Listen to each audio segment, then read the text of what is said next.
किसी के भी घर में जवान बेटी एक बच्चा पैदा करके बैठी रहेगी तो उस घर में बाप को हार्ट अटैक आएगा ही। मुझे बस अपनी बेटी का भूखा हुआ पेट दिखता है, रोता बिलखता हुआ चेहरा दिखता है, और मेरे घर में खाना नहीं बना है, बस वही दिखता है। मेरे हस्बैंड से ज़बरदस्ती शादी किए, वो तो सिर्फ मेरे साथ खेल के मुझे छोड़ देना चाहते थे। शादी कर लिए, निकाहनामा कागज़ कोर्ट में जमा कर दिया और जाके दूसरा शादी कर। मेरे पास इतने पैसे भी नहीं थे कि मैं तारीख पे जाऊँ, क्योंकि हाजिरीनामा फॉर्म लेने में 100 रुपया लगता है। जब भी कोर्ट जाओ 100 रुपया का हाजिरीनामा पावरनामा लो, और मेरी हालत 100 रुपया मेरे बच्चे का दूध आ जाएगा, तो मैं हाजिरीनामा कैसे ले सकती हूँ। तो मैंने ऊपर वाले पे भरोसा करके सब कुछ छोड़ छाड़ दिया, सबको सबके हाल पे छोड़ दिया, और अपने बच्चे को दूध की कमी को पूर्ति करने के लिए मैं टोटो चलाने लगी सब। और 1 महीने मैंने 1 लीटर दूध पे टोटो चलाया अपनी बच्ची के लिए। मैं किसी को कहती थी भाई मैं पूरे दिन आपका टोटो चलाऊंगी, आपके हाथ पैर दर्द नहीं करेंगे, मेरे करेंगे, बस आप मेरी बच्ची के लिए 1 लीटर मुझे दूध दिला दें। मेरे ऊपर बहुत लांछन लगे, मेरे कैरेक्टर पे बहुत सवाल उठाए गए, लड़की ऐसी है वैसी है, कैरेक्टर लेस है। मुझे मधेपुरा से सिंहेश्वर पैदल सफ़र करना पड़ा, लंगा पैर चलना पड़ा, जो आप देख सकते हैं मेरा पैर का हालत लंगा पैर चलने की वजह से। तो मुझे बहुत स्ट्रगल करना पड़ा। आजकल का धूप कैसा है, इसमें छक छक पैर जलता है रोड पे। मेरे आँख से आंसू गिरते थे, लेकिन मैं फिर भी रोड पे चलती थी, ये सोच करके कि मुझे कौन चप्पल ला के देने वाले, मेरा कौन है इस दुनिया में। जो लड़का शराबी नशेड़ी हर चीज़ था, दुनिया का सारा नशा करता था, फिर भी मैंने उससे शादी किया, खुद का बलि दे दिया कि जैसा भी लड़का है, कम से कम मेरे पेरेंट्स को टेंशन तो नहीं रहेगा दहेज का, कोई चीज़ का, कि जवान बेटी सर पे बैठी हुई। गरीब के घर में अगर जवान बेटी रहती है तो उनकी आंखों का रातों का नींद उड़ जाता है कि कैसे बेटी का शादी करेंगे, कैसे उनका खर्च उठाएंगे। आप रोइए मत, सबसे पहले आप रोना बंद कर दीजिए। आप जो इस वक्त काम कर रहे हैं, जो संघर्ष का रास्ता आपने चुना है, कहीं ना कहीं आप पूरे बिहार की गर्ल के लिए, बिहार की लड़कियां के लिए ना एक मिसाल बन के आई हैं। खास करके मधेपुरा जिला के लिए आप एक मिसाल बन के आई हैं। आपको रोना नहीं है, कहीं ना कहीं आपको देख के लड़कियां और भी मजबूत हैं। और एक बार चूहा का दवाई भी खा लिए थे, लेकिन हम नहीं मरे, बच गए। 2 बार बच गए। तो डॉक्टरों का भी कहना हुआ कि ऊपर वाला आपको कुछ स्पेशल करने के लिए इस दुनिया में रखे हैं। ऊपर वाला अभी आपको चाहते हैं कि आप दुनिया में रहें, अभी आपका टाइम नहीं आया है।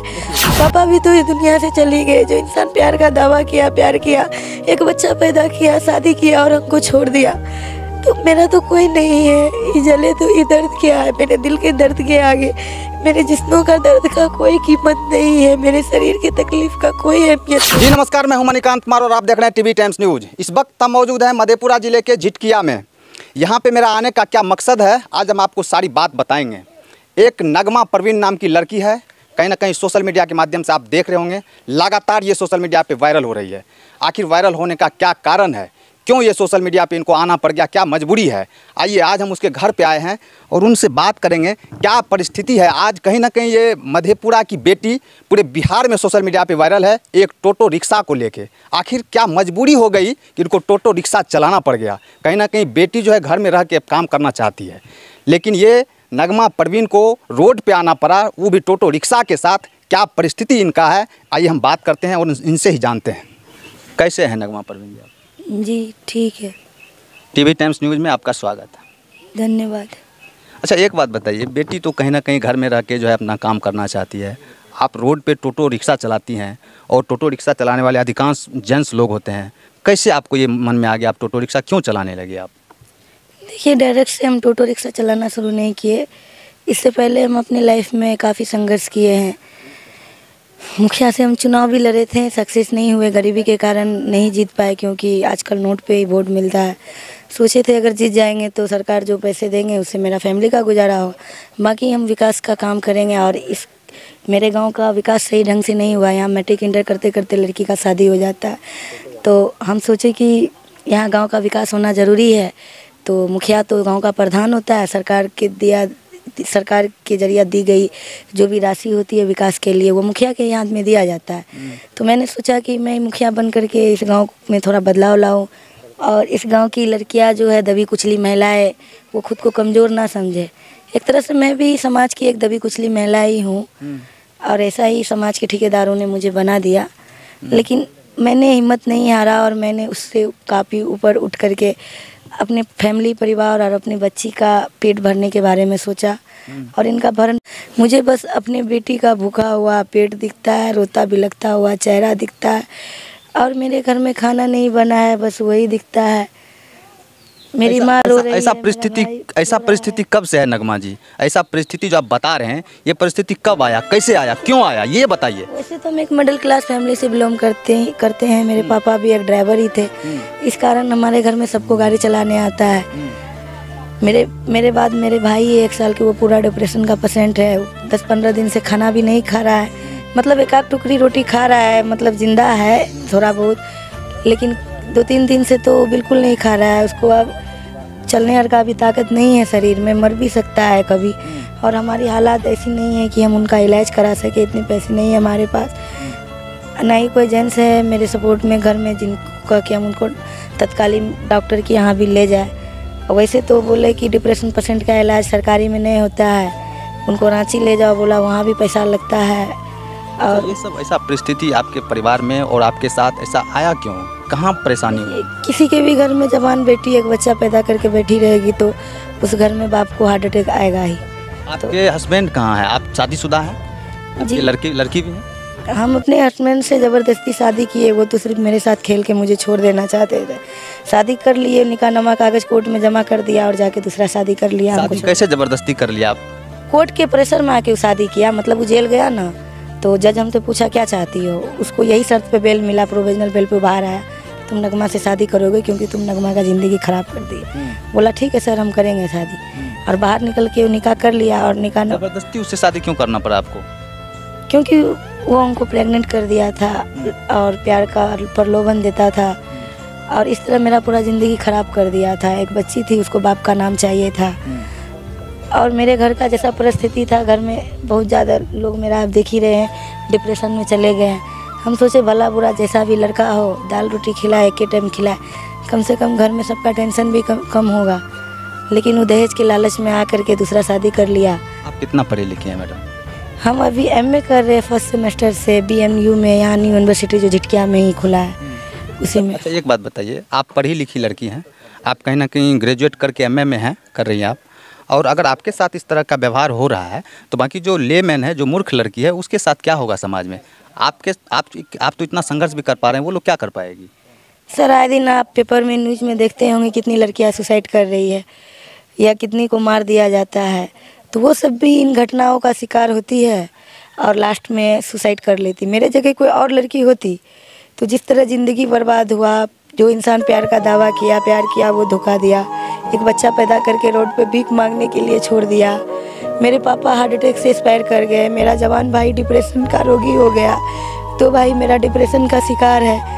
मेरे जगह कोई और लड़की अगर होती तो वो पक्का सुसाइड कर लेती या तो मशहूर कॉल गर्ल बन जाती, क्योंकि मेरे ऊपर बहुत लांछन लगे, मेरे कैरेक्टर पे बहुत सवाल उठाए गए, लड़की ऐसी है वैसी है, कैरेक्टर लेस है। मुझे मधेपुरा से सिंहेश्वर पैदल सफ़र करना पड़ा, लंगा पैर चलना पड़ा, तो आप देख सकते हैं मेरा पैर का हालत लंगा पैर चलने की वजह से। तो मुझे बहुत स्ट्रगल करना पड़ा। आजकल का धूप कैसा है, इसमें छक छक पैर जलता है रोड पे, मेरे आँख से आंसू गिरते थे, लेकिन मैं फिर भी रोड पे चलती थी, ये सोच करके कि मुझे कौन चप्पल ला के देने वाले, मेरा कौन है इस दुनिया में। पापा भी तो इस दुनिया से चली गए। जो इंसान प्यार का दावा किया, प्यार किया, एक बच्चा पैदा किया, शादी किया और हमको छोड़ दिया, तो मेरा तो कोई नहीं है। ये जले तो ये दर्द क्या है, मेरे दिल के दर्द के आगे मेरे जिस्मों का दर्द का कोई कीमत नहीं है, मेरे शरीर की तकलीफ़ का कोई अहमियत नहीं है। तो ना ही हम सुसाइड किए, वैसे कोशिश किए 2-3 बार सुसाइड करने का, लेकिन बच गए। एक बार हम नस भी काट लिए थे मरने के लिए, सुने थे नस काटने से इंसान मर जाता है, हम देख सकते 3-4 महीना खा रहा लेकिन मरे नहीं। और एक बार चूहा का दवाई भी खा लिए थे लेकिन हम नहीं मरे, बच गए। 2 बार बच गए। तो डॉक्टरों का भी कहना हुआ कि ऊपर वाला आपको कुछ स्पेशल करने के लिए इस दुनिया में रखे हैं, ऊपर वाला अभी आपको चाहते हैं कि आप दुनिया में रहें, अभी आपका टाइम नहीं आया है। देखिए मैडम, आप रोइए मत, सबसे पहले आप रोना बंद कर दीजिए। आप जो इस वक्त काम कर रहे हैं, जो संघर्ष का रास्ता आपने चुना है, कहीं ना कहीं आप पूरे बिहार की गर्ल के लिए, बिहार की लड़कियां के लिए ना एक मिसाल बन के आई हैं, खास करके मधेपुरा जिला के लिए आप एक मिसाल बन के आई हैं। आपको रोना नहीं है, कहीं ना कहीं आपको देख के लड़कियां और भी मजबूत होगी और लड़कियां सामने आएगी। जिस तरह आप जो है संघर्ष की रास्ता चुने हैं, इसमें कहीं से कोई दिक्कत नहीं, आप बहुत मजबूत हैं और आपके साथ पूरे मधेपुरा जिला के लोग खड़े हैं। ये सोशल मीडिया पर जब से आप वायरल हुए हैं, आपके लिए सारे लोग खड़ा हैं, आपको कोई परेशानी नहीं होगी, ऐसा लग रहा है हमें। सर, ये तो कहने की बात है कि सब खड़े हैं, करेंगे, लेकिन देखना तो ये होगा कि मेरा भाई जो भी डिप्रेशन में है उनका इलाज कराने में कितने लोग मेरे साथ हॉस्पिटल चल रहे हैं, एडमिट करवा रहे हैं, इलाज का खर्च उठा रहे हैं। वैसे तो सरकार से हम ये सब कहते हैं, आम जनता पर मेरा कोई अधिकार नहीं है। आम जनता को हम नहीं कह रहे, हम जिला के कलेक्टर साहब को कह रहे हैं, हम सरकार को कह रहे हैं। मतलब जिनको हक है, अधिकार है गरीब जनता का मदद करने का, हम उनको कह रहे हैं। और मेरे साथ जितना कुछ हुआ, इतना कुछ अगर किसी आम लड़की के साथ हो तो वो 3 ही रास्ता चुनती है, या तो वो सुसाइड कर लेती है, या वो मशहूर कॉल गर्ल बन जाती है, या तो वो डोम चमार दुसाद, मतलब किसी भी जातिवादी, किसी भी कैटेगरी, मतलब कैसे भी इंसान से शादी करके अपना ज़िंदगी को सेटिफाई करने लगती है। वेरी मतलब वो सोचती है कि जैसे चल रहा है चलने दो, एक आधा रोटी ला के खिलाए नहीं खिलाए, कम से कम इज्जत तो बच जाएगा माँ बाप का, फैमिली का। जैसे अभी आप देख रहे हैं मेरा भाई डिप्रेशन रोगी हो गया है, मम्मी भी परेशान टेंशन में रहती है, बात करने की स्थिति में भी नहीं है घर के टेंशन की वजह से। तो ऐसा अगर किसी के भी साथ होता है तो वो अपना ज़िंदगी का बलि दे देती। मैंने भी बलि दे ही दिया था ऐसे लड़कों से शादी करके। जो लड़का शराबी नशेरी हर चीज़ था, दुनिया का सारा नशा करता था, फिर भी मैंने उससे शादी किया, खुद का बलि दे दिया कि जैसा भी लड़का है कम से कम मेरे पेरेंट्स को टेंशन तो नहीं रहेगा दहेज का, कोई चीज़ का, कि जवान बेटी सर पे बैठी हुई। गरीब के घर में अगर जवान बेटी रहती है तो उनकी आंखों का रातों का नींद उड़ जाता है कि कैसे बेटी का शादी करेंगे, कैसे उनका खर्च उठाएंगे। हम उनके साथ रह लेंगे और वो जैसा भी अपने प्यार से बदल देंगे शादी के बाद। लेकिन शादी के बाद उन्होंने मुझे जब रहने गई ससुराल, तो ससुराल कम हॉस्पिटल ज़्यादा पहुँचाया। ससुराल जब रहने गई तो तब उसने मुझे हॉस्पिटल का ससुराल नसीब किया। अच्छा एक बात बताइए, अभी तो आप टोटो चलाती हैं, टोटो आपका अपना है या फिर किराए पे लेके चलाती हैं? मैं 2 महीना से लगभग टोटो चला रही हूँ। 1 महीना मैंने मुफ्त में टोटो चलाया सड़कों पे, ताकि कोई टोटो मालिक मुझे अपना टोटो दे किराया पे, क्योंकि महिला का प्रचलन नहीं है। तो और बहुत लोग का ये भी कहना था कि तुमको चलाते देखेंगे तब ना टोटो देंगे, इसलिए मैंने मुफ्त में चलाया ताकि पहचान बने। और 1 महीने मैंने 1 लीटर दूध पे टोटो चलाया अपनी बच्ची के लिए। मैं किसी को कहती थी भाई मैं पूरे दिन आपका टोटो चलाऊंगी, आपके हाथ पैर दर्द नहीं करेंगे, मेरे करेंगे, बस आप मेरी बच्ची के लिए 1 लीटर मुझे दूध दिला देना। और 1 लीटर दूध जिसका टोटो रहता था वो दिला देता था और मैं उसका टोटो चलाती थी। इस तरह करते करते एक टोटो मालिक से बात किया तो उन्होंने बोला ठीक है मैं तुम्हें टोटो दूंगा, और उन्होंने टोटो दिया किराया पे, तो मैं चलाने लगी। लेकिन उनकी टोटो में कुछ टेक्निकल इशू थी। रेड कलर का टोटो था। मिराज भाई ने मेरा फर्स्ट टाइम इंटरव्यू लिया था, उसमें आपने वो टोटो को देखा होगा न्यूज़ जंक्शन चैनल में। तो वो टोटो में मतलब दोपहर के बाद चार्ज ख़त्म हो जाता, बैटरी ख़राब थी। फिर मैंने दूसरा टोटो लिया दूसरे मालिक से, विकास से, तो उस टोटो में भी कुछ टेक्निकल इशू थी, उसका भी बैटरी ख़राब था। मतलब अच्छा टोटो नहीं था, तो मुझे वो भी टोटो चेंज करना पड़ा। अभी मैं जिस मालिक का टोटो चला रही हूँ तो वो भी ठीक उतना नहीं, उसका भी बैटरी 2 घंटा 3 घंटा में चला जाता है। तो अभी मैं टोटो का चार्ज भी ख़त्म हो गया था, तो घर पे मैं सोची जाके कुछ खा पी लूँ, और टोटो को गाड़ी मालिक के घर पे चार्ज में लगा के घर आई हूँ। टोटो आप अपने पास रखते हैं या शाम में पहुंचा देते हैं मालिक को? मालिक सुबह में यहाँ से गाड़ी पकड़ के जाते हैं टोटो मालिक के यहाँ, और उनसे टोटो लेके चलाते हैं, फिर शाम में छोड़ने जाते हैं, फिर टोटो को गाड़ी मालिक के यहाँ लगा देते हैं। और चार्ज ख़त्म हो जाता है तो टोटो लगा करके खाना वाना खाने चले आते हैं घर। चार्ज ख़त्म नहीं हो तो हम भूखे प्यासे भी पूरे दिन टोटो चलाने लगते, क्योंकि मुझे पैसों की ज़रूरत है बहुत ज़्यादा। क्योंकि मेरे 8 भाई बहन है, एक मेरी बेटी, एक मेरी माँ है, टोटल 10 आदमी यार, कमाने वाला कोई नहीं है। अच्छा एक बात बताइए, टोटो जो आप चलाती हैं तो उसमें भी आपको कोई दिक्कत भी होता है? जो वहाँ पे कुछ सारे जेंट्स लोग होते हैं, ड्राइवर लोग, कोई परेशानियाँ वहाँ पे आप लोगों को? हाँ, परेशानियों का तो काफ़ी सामना करना पड़ता है। बहुत कमेंट पास करते हैं, बट मैं सबको इग्नोर करती हूँ। बहुत लोग मुझे डराने का कोशिश करते हैं, बहुत लोग कहते हैं सब्जी बेचो, बहुत बोलते हैं चाय बेचो, लेकिन मैं किन की बातों पे ध्यान नहीं देती हूँ, इग्नोर करती हूँ। मुझे फ़र्क नहीं पड़ता कौन क्या कह रहा है, मुझे बस इतना फ़र्क पड़ता है मेरा बच्चा भूखा नहीं सो रहा है, खा पी रहा है, बस बात ख़त्म है। दुनिया क्या बोलता है दुनिया को बोलने दीजिए।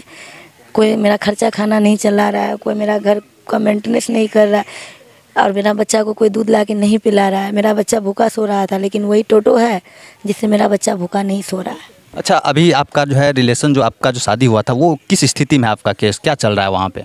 वो केस गवाही पे गया था, और जो गवाही था तो अगला पार्टी ने सबको पैसा दे करके अपनी तरफ कर लिया, और गवाही का सीजन आया तो कोई गवाह देने नहीं गया। आस पड़ोस मुझे बोला 50,000 दो तो गवाह देने जाऊँगा, तो गवाही देने नहीं गया। और मेरे पास इतने पैसे भी नहीं थे कि मैं तारीख पे जाऊँ, क्योंकि हाजिरीनामा फॉर्म लेने में 100 रुपया लगता है। जब भी कोर्ट जाओ 100 रुपया का हाजिरीनामा पावरनामा लो, और मेरी हालत 100 रुपया, मेरे बच्चे का दूध आ जाएगा। तो मैं हाजिरीनामा कैसे ले सकती हूँ। तो मैंने ऊपर वाले पे भरोसा करके सब कुछ छोड़ छाड़ दिया, सबको सबके हाल पे छोड़ दिया और अपने बच्चे को दूध की कमी को पूर्ति करने के लिए मैं टोटो चलाने लगी सड़कों पे। टोटो चलाने से आपका घर परिवार अभी चल रहा है ठीक ठाक या परेशानी वहाँ भी है? सर पहले से तो काफ़ी अच्छा चल रहा है, क्योंकि पहले हम लोग को भूखा भी सोना पड़ता था, मेरा बच्चा को दूध का भी प्रॉब्लम होता था। हमको तो अपना दुख तकलीफ़ का एहसास नहीं होता है। सो आप देखिए अभी भी मेरे पाँव में घा है, देख लीजिए। आप कहिएगा झूठ बोल रहा है, लेकिन मेरे सामने सबसे बड़ी दिक्कत है कि मेरे पास रहने लायक स्थानीय निवास नहीं है, जो हम डीएम साहब से बार बार मुखिया जी से कभी मिले नहीं आप, जो कि हमें आवास देने के लिए, उससे बात नहीं हुई मुखिया जी से? हम लगभग जितना आदमी से लोगों ने बताया सबसे मिला, सबके पास गए। उन लोगों ने कहा मुझे बहुत काम है, जाओ यहाँ से, तुम्हारे लिए अभी सूची में नाम नहीं है, तुम जाओ। मैंने मिला, बहुत दौड़ा, किसी ने कुछ नहीं दिया। बाथरूम तक हाथ नहीं दिया सर, देख सकते हैं आप। मेरे घर में बाथरूम भी नहीं है? बाथरूम नहीं है मेरे घर में, सरकारी कुछ भी नहीं मिला है। क्या स्थिति है, क्या परिस्थिति है, आप लोग सब देख रहे हैं, समझ रहे हैं इनका क्या स्थिति है। बताइए, जो कहीं ना कहीं जो जनप्रतिनिधि होते हैं ना, सब लोग 1000 वादा करते हैं, लेकिन पता नहीं जीतने के बाद सारे वादा को भुला जाते हैं। थोड़ा सा इन गरीब पे भी ध्यान दीजिए। क्या कहना चाहेंगे जिला प्रशासन के लोगों से, क्या कहना चाहेंगे आप? सरकार का जो नारा है, जो गवर्नमेंट का है जनता को देने का, वो सब चीज़ मुझे मिले। सबसे पहले मुझे स्थानीय निवास दिया जाए, डीएम सर से यही अपील करते हैं हम। आप देख रहे हैं अंदर पानी आएगा तो मेरा परिवार में कोई नहीं सोएगा, सारा सामान भीग जाएगा, हम लोग पूरा रात भीगेंगे और मेरा गोदी का दूध पिया बच्चा भी भीगेगा। तो इसलिए सबसे पहले स्थायी निवास हमको दिया जाए। सरकार की तरफ से जितना मदद हो सकती है, बाथरूम उथरूम वो सब भी मुझे मिलना चाहिए। और मैं आम जनता से बस यही कहूँगी, मुझे इतना प्यार दिए इसके लिए हाथ जोड़ के मैं तहे दिल से उनका शुक्रिया अदा करती हूँ।